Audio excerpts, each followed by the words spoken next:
rends grâce à Dieu pour ta présence au milieu de nous. Comme je le disais pour les personnes qui étaient ici au début, c'est pas en vain. C'est pas en vain que tu te retrouves ici. Tu as remporté des victoires, des combats. Tu as été victorieux. Comme je dis souvent, si Dieu pouvait nous montrer tout ce que nous traversons comme épreuve, on sera souvent cloîtrés dans nos maisons, on n'aimerait même pas sortir. Même aller chez le boutiquier. C'est-à-dire que Dieu t'ouvre les yeux. Quand tu pars chez le boutiquier, là, il y a quelque chose qui t'attend pour vouloir te détruire. Tu devais rester cloîtré chez toi. Parce que là où nous sommes dans ce monde, il y a les choses visibles, il y a les choses invisibles. Il y a des choses qu'on voit avec nos yeux, il y a d'autres qu'on ne peut pas voir. Il y a certaines choses, il faut être à une certaine dimension pour les avoir. Et dans ce monde, il y a le monde visible, il y a le monde invisible. C'est pour cela que Dieu a dit à Jésus, il lui a donné le pouvoir, que ce soit sur le monde visible, le monde invisible. Jésus a le pouvoir de ce monde, quel que soit le lieu où nous nous trouvons. Et lorsque Jésus, si tu regardes son parcours dans toute sa mission, Jésus a été obéissant. Jésus a été obéissant. Parce que la parole de Dieu nous déclare dans le livre de Jean 3,16, car Dieu a tant aimé le monde, Dieu a tant aimé le monde, qu'il a envoyé son Fils, afin que quiconque croit en lui soit sauvé. C'est Dieu qui a envoyé Jésus. Ça veut dire que ce n'était pas la volonté de Jésus de venir ici sur terre. Bien aimé, ce n'était pas la volonté de Jésus. On dit, Dieu a aimé le monde, qu'il a envoyé son Fils. Il a tant aimé ce monde-là. Afin que dans le monde, si tu crois, tu es sauvé. Tu ne fais plus partie de ce monde. Tu fais partie du monde céleste, de son royaume. C'est ça la mission de Jésus. Et Jésus a fait pour que cette mission soit accomplie. Il voulait que les gens croient en lui. Il voulait que les gens l'acceptent. Il voulait que les gens croient que c'est lui le sauveur. C'est pour cela que lorsque son travail, la mission a sonné, Jésus n'est pas resté ni à Bethléem, ni à Jérusalem. Jésus a parcouru des villes pour proclamer, pour parler de son Père. Jésus n'a pas parlé de lui, mais il a parlé de son Père. Il a parlé de Dieu partout où il passait. Il parlait du royaume de Dieu. Il parlait de la présence de Dieu. Il parlait de la puissance de Dieu. Il parlait de la manifestation de Dieu. Jésus s'est pas glorifié. C'est pour cela que même lorsque Dieu le Fils, Jésus, a été accusé, il n'a même pas cherché à se débattre, à faire sortir la nature de Dieu qui est en lui. Parce qu'il voulait faire, il voulait accomplir la mission que son Père lui a donnée. Et cette mission, c'était qu'il meure afin que nous soyons sauvés. Et lorsque Christ part, il nous donne une mission aussi. Et cette mission aussi, c'est pour que le monde soit sauvé. Toi, tu connais. Toi, tu le connais déjà. Toi, tu as été sauvé déjà. Mais il faut que d'autres personnes soient aussi sauvées. Et que tu aies ce canal qui va utiliser pour sauver les hommes et les femmes. Lorsque Christ est venu, Christ n'était pas seul. Christ est entouré des apôtres. Christ est entouré des disciples. C'était pour nous montrer le chemin, comment il fallait précéder, comment il fallait agir, comment il fallait se comporter. Parce qu'il n'est pas venu, il a commencé à partir. Aujourd'hui, il est seul. On le voit individuellement dans cette ville. On le voit dans une autre ville. On le voit dans... Non, il était entouré des hommes. Il savait que ces hommes avaient des familles. Il savait que ces hommes dépendaient des villes, avaient des villages. Et que eux, ils pouvaient poursuivre la mission. Et ils savaient que lorsque ces personnes vont rester, eux aussi, ils auront d'autres connexions afin que le plus grand nombre soit sauvé. Vous voyez, c'est un peu comme il y a une personne qu'on choisit. On te choisit. Mais dans ta famille, tu es issu d'une famille. Et quand on parle de famille, on parle du côté paternel et du côté maternel. Ça, c'est déjà ta famille, ça, c'est la lignée. Du côté de ton père, ton père est issu de plusieurs personnes. Il y a des frères, il y a des sœurs. Et du côté de ta mère, ainsi de suite.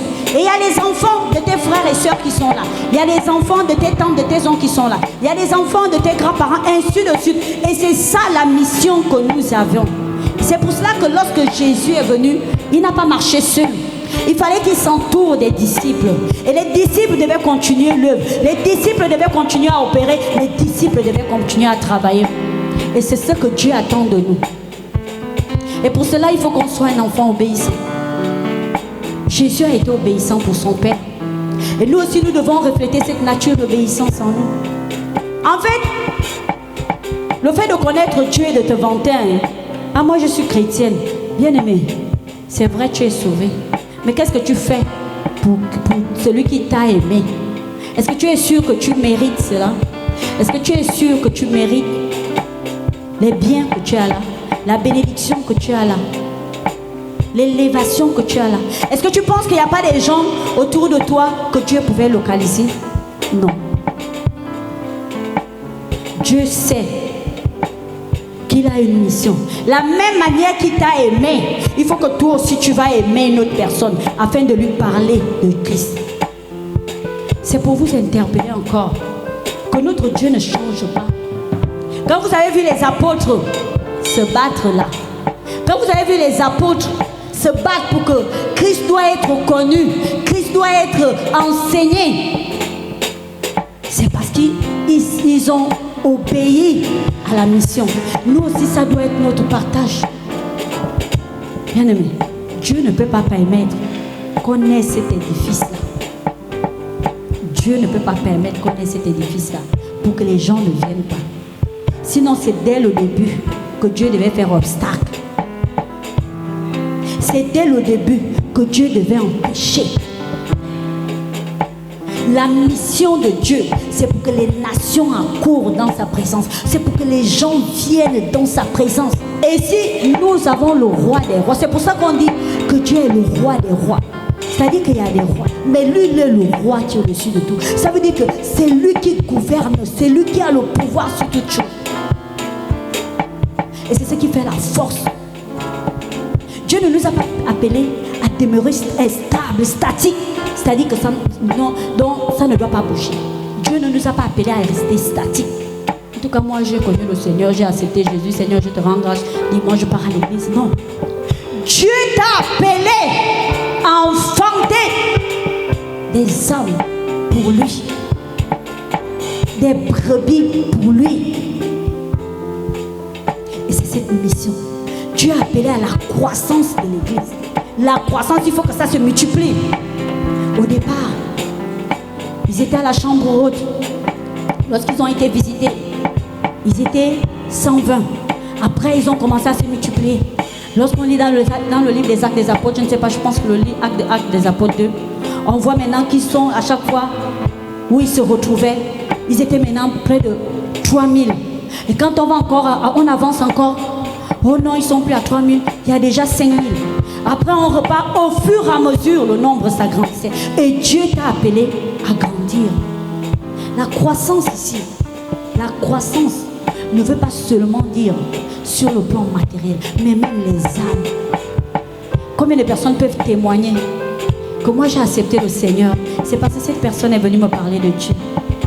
Combien? Combien de personnes peuvent le dire? Combien de personnes peuvent dire, bien aimé, on a passé toute une année. C'est pas en vain que Dieu a permis qu'il y ait des temps, des années. Il a dit, examinons-nous. Il faut toujours qu'on s'examine. Cette année, quelle est ta mission pour Dieu? Qu'est-ce que tu as fait? C'est bien. On demande souvent des grandes choses à Dieu. Seigneur, voilà, moi j'attends ça. Oh, cette année encore, Dieu ne m'a pas béni. Est-ce que tu sais, parfois là où Dieu veut d'abord te voir agir, Dieu veut que tu lui montres aussi ton amour. Ton amour ne serait pas seulement parce que tu viens ici, tu t'assois. Mais ton amour, c'est de penser à cette personne personne que tu as vu passer, tu vois sa vie, tu lui dis, Jésus t'aime, moi je t'invite. Et tu es en train d'enfanter quelque chose. Amen. C'est pour ça que je viens encore t'interpeller. Et ce sont des messages qu'on fait. Parce que si toi tu ne le fais pas, il y a celui qui est ton adversaire qui le fait. C'est pas pour rien qu'on dit que le diable est descendu avec rage. Quand il est descendu avec rage, tu penses que c'est pourquoi? Il sait que Dieu veut gagner le monde. La rage ici, c'est pas seulement parce que tu te retrouves tout le temps malade. Oh, le diable me persécute, je suis persécuté. Non, il n'y a pas que toi. La rage, c'est le nombre de personnes qui sont malades parce qu'ils sont persécutés. Toi, au moins, tu as la grâce. Tu es malade, mais tu sais déjà que dans ta maladie là, Dieu t'a justifié, Dieu t'a délivré. Mais il y a une personne qui est malade. Mais dans sa maladie là, la personne n'est pas justifiée, la personne n'est pas délivrée. C'est-à-dire en même temps, la personne est malade sur terre. Mais si la personne meurt, la personne part encore en enfer. Entre-temps, lorsque tu sais que à travers cette personne est malade, il faut que j'aille lui présenter Jésus. Il faut que je lui parle de Jésus. Je prie pour cette personne. Il faut que cette personne doit être délivrée. C'est là où Dieu dit que ça c'est mon fils. J'ai bien dit dans le livre de Jean 3,16, car Dieu a tant aimé le monde. Je parle du monde. C'est pour cela qu'il a envoyé son fils. Il a envoyé son fils. Un enfant, c'est quelque chose qui est cher pour chaque homme, pour chaque femme. Parce que si on te dit là que prends ton fils, amène-le pour qu'il aille se sacrifier. Parce que tu veux voir la famille sauvée. Tu vas dire l'enfant de qui? Il faut qu'on égorge ton fils. Parce que même, bien aimé, quand on lit même les Écritures, et quand on arrive à cette dimension où Abraham, Dieu lui dit, cet enfant que moi-même je t'ai donné là, je le récupère. C'est pas porté à tout le monde. Et pourtant nous prions. Seigneur, localise-moi comme tu as localisé Abraham. Et Dieu, Abraham a assez attendu. Abraham a assez attendu, Seigneur. Abraham a attendu. Localise-moi. Mais est-ce que Dieu connaissait le cœur d'Abraham? Dieu savait que je dis à Abraham, donne-moi ton fils. Il va partir. Seigneur, c'est toi qui me l'as donné. Vas-y, reprends. Mais nous là, le travail que Dieu t'a donné, et que te dit ma fille, mon fils, ce travail que je t'ai donné là, sers-moi. Parle de Christ. Malgré que tu sois ministre, malgré que tu sois député, malgré que tu sois sénateur, malgré que tu sois directeur, malgré que tu occupes un poste. Mais tu vas commencer à dire, non Seigneur, aujourd'hui je ne peux pas parce que j'ai telle chose à faire, j'ai telle chose. Tu savais qu'Abraham pouvait le dire. Non Seigneur, tu ne peux pas. Ça veut dire que tu n'es pas Dieu. Tu ne peux pas me donner. Tu peux pas me donner Isaac aujourd'hui. Et tu me dis encore que, oh non, il faut que je vienne encore te donner Isaac. Abraham pouvait le dire. Abraham avait la capacité. Lui aussi, il avait la bouche comme nous. Abraham avait les émotions. Abraham avait un comportement. Abraham avait les sentiments. Abraham aimait Isaac. Est-ce que vous pensez que quand Abraham s'est élevé avec son fils, ça veut dire qu'Abraham n'aimait pas Isaac? Mais nous, qu'est-ce que nous faisons? On met en avant la bénédiction que Dieu nous a donnée. On dit, Seigneur, je ne peux pas. Vraiment, là, je ne peux pas. Aujourd'hui, Seigneur, je t'assure que ce n'est même pas possible. Premier jour. Deuxième jour. Non, Seigneur, là, ce n'est pas évident. On a dit, il y a un programme. Oh, je ne peux pas. Seigneur, à mon niveau là, moi je vais descendre avec les vestes, avec les habits. Je vais descendre, je vais même prendre le micro pour me positionner quelque part pour parler à quelqu'un. Que non, Jésus t'a sauvé. Non, Seigneur, ce n'est pas de ma route. Bon, je vais appeler les jeunes. Kevin, vous allez partir évangéliser. C'est comme ça qu'on fait. On dit non, les enfants, les jeunes, parce que ce sont eux qui doivent être, qui doivent marcher, qui doivent parler, non. Mais toi, oh, tu ne peux pas le faire. Parce que tu penses à ton statut. C'est pour cela qu'il y a certaines personnes. J'ai lu, j'ai regardé un peu, j'étais en train de fouiller un peu dans les réseaux sociaux. On montrait un monsieur, je pense que le monsieur au Nigeria, il était, je ne sais pas trop si c'est... En fait, il occupait un grand poste. C'est un millionnaire, voilà. C'est un millionnaire, ce monsieur-là. Et le monsieur était sur la route, dans la rue, en train de prêcher. En fait, il était seul, c'est pas qu'il était avec les gens. Il était seul, comme les gens font souvent. Il a pris le micro et le baf. S'est habillé. Il était en train de présenter. Et tu vois, il était en train de parler de Jésus. Non, Jésus t'aime, Jésus t'aime, Jésus t'aime. Et les gens, la personne qui a dit, est en train de dire, voilà, une personne qui est multimilliardaire. Voilà ce qu'il fait. Dans la rue. Il n'était pas dans un bureau. Et après, il y avait des gens qui disaient, mais est-ce que Dieu lui a envoyé pour aller dans la rue? Ce ne serait pas mieux d'aller annoncer la parole aux hommes qui sont, aux personnes qui sont comme lui? Ça veut dire qu'on est en train de limiter Dieu. C'est-à-dire, tu te dis, comme je suis directeur, moi, la parole de Dieu, je ne dois annoncer ça à mes collègues, aux gens qui sont de mon rang social. C'est écrit où? On dit Jésus qui est le roi de rois. Jésus est descendu. Jésus est descendu chez les pauvres. Mais toi, tu vas dire que ça, c'est pas ma catégorie. Je ne peux pas descendre. Je ne peux pas parler à un pauvre. Je ne peux pas parler à une commerçante. Je ne peux pas lui parler de Jésus. Je ne veux pas lui parler de Jésus. C'est pas possible. Je ne peux pas parler à un malade de Jésus. Il faut que je parle à une personne de mon acabit, à une personne qui est comme moi, à une personne de mon statut. Mais ça, c'est pas... Tu es en train de prêcher Dieu. C'est toi, tu ne fais plus la volonté de Dieu, tu fais ta volonté. Et tu es beaucoup d'entre nous. Nous sommes comme ça. Et Dieu veut encore t'interpeller. Que ta mission ne limite pas Dieu. Même à un enfant que tu vois, Dieu peut te dire, parle à cet petit enfant. Parce que tu ne connais pas l'esprit qu'il y a en cet enfant. Toi, tu peux voir que c'est un enfant. Pourtant, il y a un démon qui a possédé cet enfant. Mais toi, tu vas te dire non. Tu vas voir une vieille personne, tu vas voir une catégorie de personnes. Tu dis, bon, ça, c'est pas mon... Ça, c'est le niveau de certaines personnes de l'église qui doivent aller prêcher, qui doivent aller évangéliser. C'est de leur niveau. Tu vas dire, ah non, parce que moi, mon niveau, c'est d'être dans un bureau climatisé. Et à ce moment, amen, changeons de mentalité. Changeons. Soyons comme Christ. Christ n'avait pas de limites, Christ n'avait pas de catégories, Christ n'avait pas d'exception. Il allait partout, il parlait à Jésus partout, il prêchait partout. Il parlait, c'était l'ami de Lazare. C'était l'ami des riches, il partait chez les riches et on regarde comme ça, il part, il rentre. Même quand les pharisiens regardaient, mais toi tu pars chez telle personne, il n'a même pas le Seigneur de lui, il partait. Parce qu'il n'est pas venu pour sauver les justes. Si tu es déjà juste, à quoi ça sert que Jésus sauve? Jésus est venu pour les gens comme nous. Où on dit Seigneur, je ne suis rien. Où on dit Seigneur, je ne suis rien, je n'ai rien. Où le centenier avait dit, malgré qu'il avait les gens, lorsqu'il dit un mot, les gens exécutent. C'était un général. Mais il avait dit, devant toi Jésus, je ne suis rien. Je sais que quand je dis à un de mes officiers, un de mes agents, fais, il va faire. Jésus, si tu dis seulement que mon serviteur que j'ai laissé là-bas, libère seulement une parole, il sera guéri. Il est venu. Il n'a pas dit, allez-y m'appeler Jésus, on va attraper Jésus. Parfois même, il y a des gens, tu veux une bénédiction, mais comme ils sont bien placés, on vient t'attraper là pour te dire à la fin que non, en fait, on voulait que tu viennes prier pour le patron. C'est même la manière qu'on t'attrape même d'abord qui t'influence. Est-ce que vous voyez? Mais lui-même, il est venu. Il a dit, il respectait l'autorité qui est en Jésus. Et nous devons être ces hommes et les femmes. Et nous dire toujours que tout ce que nous faisons sur terre n'est que vanité. Nous sommes ici pour une mission, nous sommes pour un temps. Nous sommes pour un temps.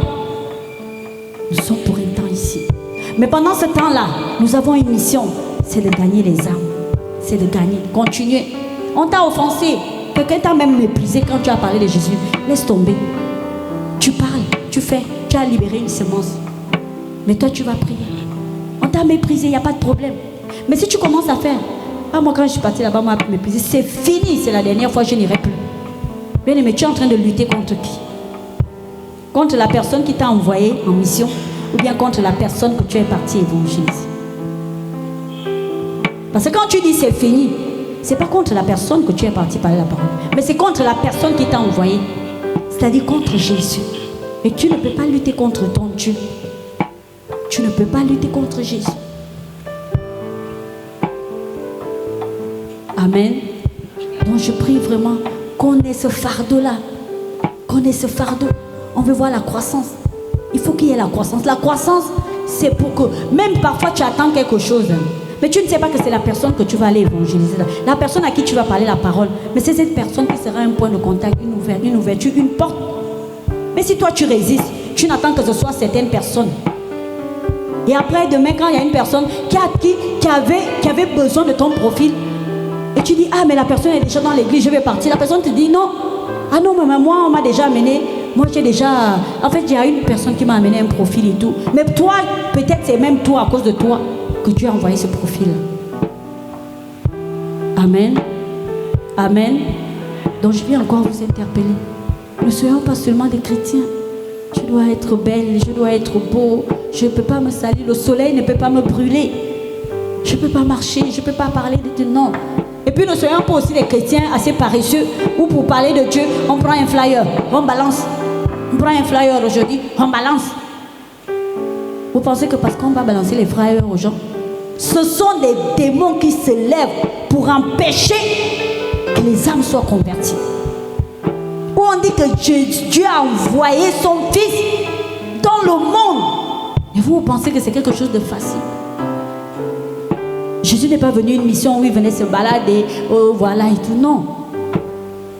Déjà à peine il arrive, il a été confronté aux démons. C'est pour ça que parfois les gens qui disent, ah non, vous êtes trop dans les histoires des démons, mais les démons existent. Si, même dans la présence de Jésus, Jésus ne faisait que ça. Et toi tu penses que c'est toi, parce que tu dis que tu as accepté le Seigneur, que les démons ne vont pas te combattre. Mais au contraire, c'est même toi leur ennemi. C'est même toi qu'on veut même voir, toi qui es en train de proclamer que Jésus est Seigneur là. Parce que tu les énerves. C'est même toi qui ne veulent pas. Ils ne peuvent pas encore laisser cette personne qui ne fait rien. Une personne qui est dans une vie où ils n'ont pas peur. Mais parce qu'ils savent qu'en toi, il y a une force en toi. Mais ils veulent venir te montrer que tu n'es rien. Alors ils vont commencer à t'attaquer, te combattre. Et les gens sont là. Ah non, non, non, vraiment vous en faites un peu trop. Tout le temps, oh, ce sont les démons, ce sont les démons, ce sont les démons. On aurait pu dire ça à Jésus. On aurait pu lui dire ça. Jésus il voit une personne qui vient. Oh non, fils de Dieu, qui es-tu? Laisse-moi. Il dit, tous ces légions là, tout ce qu'il y a comme démon a libéré son corps. Là, on dit que la personne était folle. Mais quel était le rapport entre la folie et les démons? Maintenant là aujourd'hui, si tu vois un fou et que tu te lèves pour aller prier au nom de Jésus, démon de folie, sors. On va te dire, vous voyez les démons de folie, mais non, en fait c'est qu'il est perturbé, c'est son ADN, je ne sais pas, c'est génétique. On va commencer à... Mais on oublie que le diable vient s'installer dans l'ADN. L'ADN c'est quoi? La maladie commence par là. On parle de maladie héréditaire. Ça va de génération en génération. Mais il y a des prières, dès que tu pries, la maladie disparaît. Ça veut dire quoi? Ça veut dire qu'il y a un esprit, il y a un démon qui est assis là. Parce que ce n'est pas quelque chose de normal. Dans la présence de Dieu, il n'y a pas de maladie.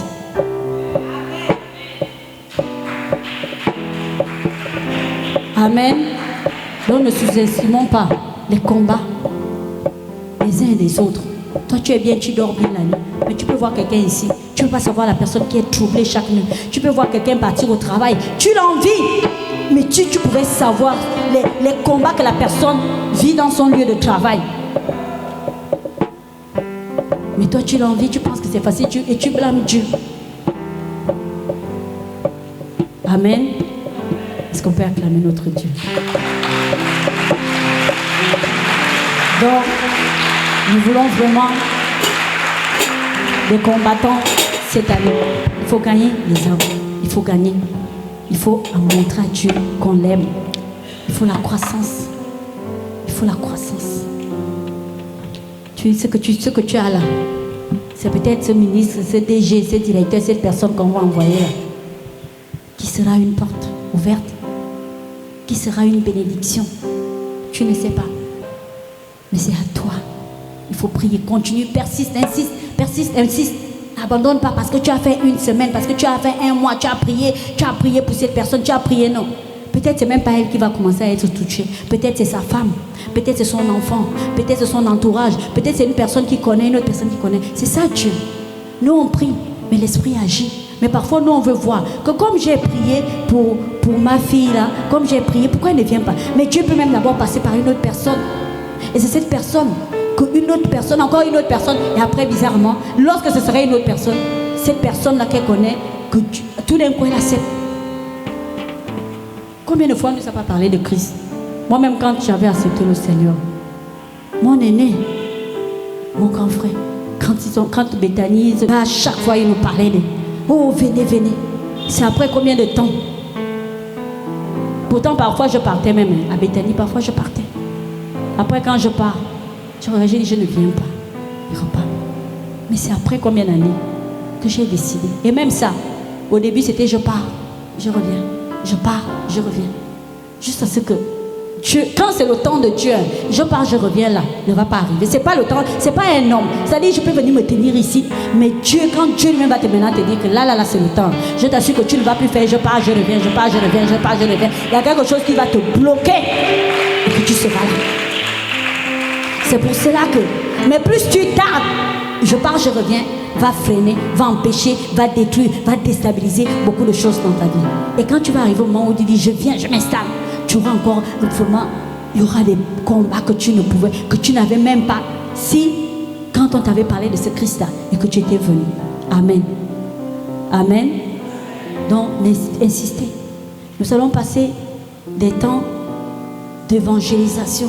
Bien aimé, il faut que tout le monde soit impliqué. Impliquez-vous. Je vous assure que ce n'est pas un hasard.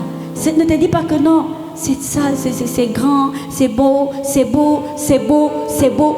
Sans la présence de Dieu, c'est-à-dire sans les âmes, ici là, rien n'est beau. Parce que Dieu veut que les nations accourent, viennent à lui. Donc ne regarde, ne te limite pas parce que tu as vu tel frère que tu aimes bien voir, tu as vu telle soeur que tu aimes voir, et tu te dis, non mais je me contente de ça. Non, non. Notre mission, c'est de gagner des âmes. Amen. Pour que le nom de Dieu soit glorifié. Pour que l'enfer soit dépeuplé. Est-ce que tu peux acclamer et tu peux t'élever? Je vais appeler les chantres.